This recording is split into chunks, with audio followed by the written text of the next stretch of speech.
The transatlantic cable laying. The transatlantic cable was the culmination of the unflagging perseverance of one man leading like-minded men, of disparate technical and scientific advances, and of the need for faster communication. The first attempts at laying the cable in the 1850s, each of which cost an enormous amount of money, failed utterly. Yet as technology and science improved, and the need for faster communication increased, perseverance finally paid off.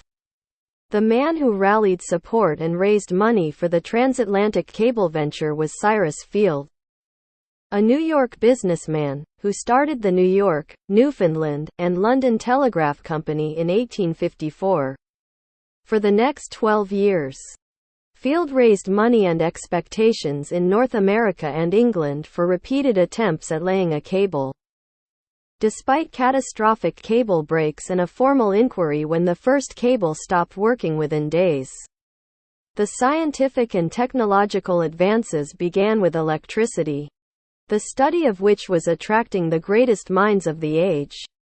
Samuel Morse invented a code that made it possible to send information over electric wires, and he made the first successful transmission in 1842.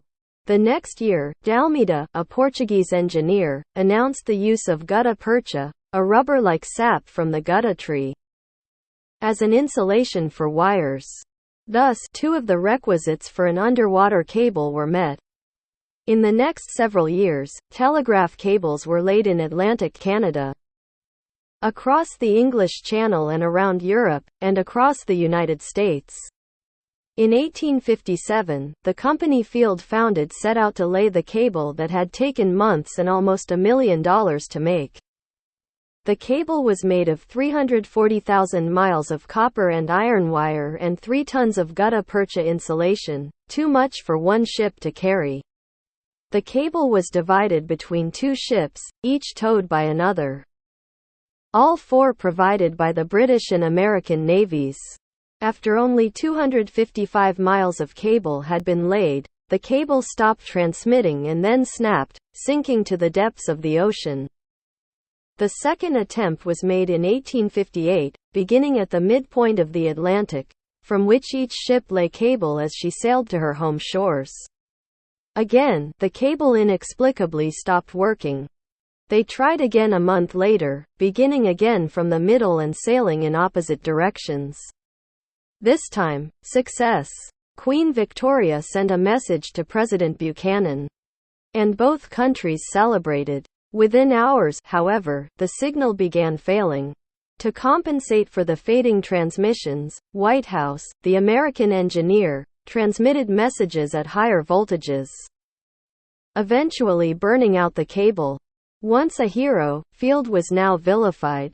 Work on the transatlantic cable was halted because of the American Civil War.